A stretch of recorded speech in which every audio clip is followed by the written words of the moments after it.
I'm Tracy Baxter with today's edition of Record Newswatch. A Village of Florida man pleaded not guilty at his arraignment this morning to charges connected with the fatal shooting of a Port Jervis man back on February 2nd. 26-year-old Todd Sinclair appeared in Orange County Court following his indictment on charges that include second-degree murder and first-degree manslaughter. Police say Sinclair shot and killed 21-year-old Randy Kaiser after following Kaiser's car, then cutting him off and shooting him through the driver's side window. Prosecutors have not revealed a motive. Sinclair was ordered held without bail in Orange County Jail.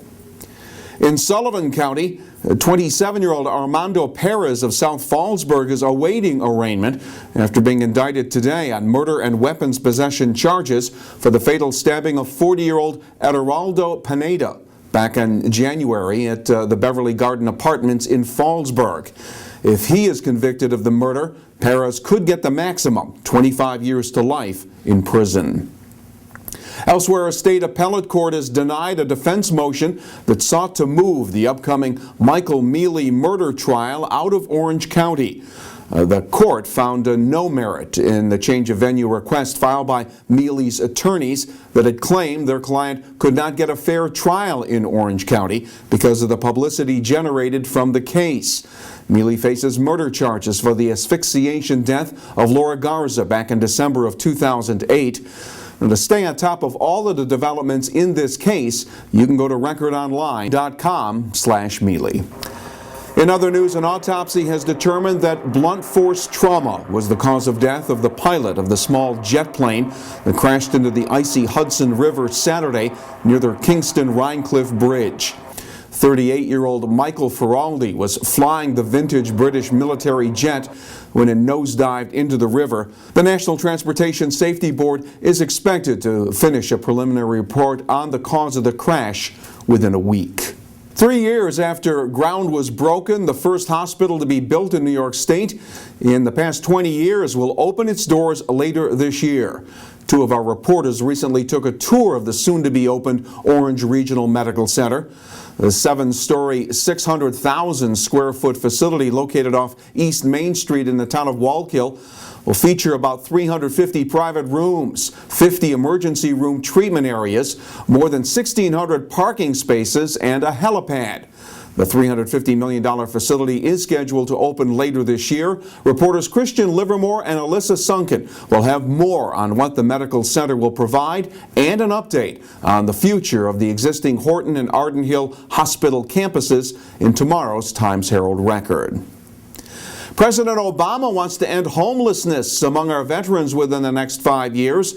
Members of a Sullivan County-based organization want to end it in our region within a year. And the Committee for the Families of Iraq and Afghanistan War Vets are seeking out partners to help them accomplish that goal. Committee spokesman Ray McCarthy says by joining forces with other area nonprofit agencies, they may be able to access programs and grant money that could help returning vets who are jobless and face eviction.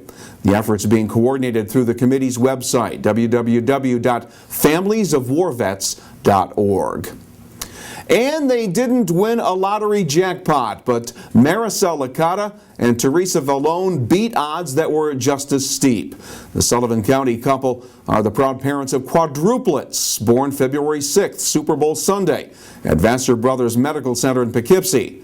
On Monday, hospital officials showed off little Olivia, Dustin, Cody, and Chloe.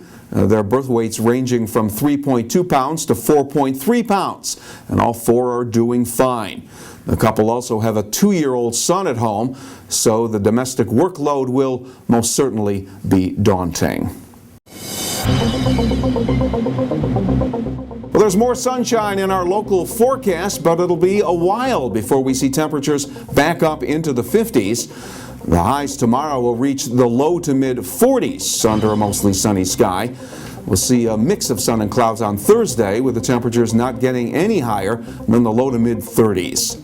Stay on top of what's happening up to the minute right here at Record Online, and get all the news in detail when you pick up tomorrow's edition of the Times-Herald Record. For Record Newswatch, I'm Tracy Baxter.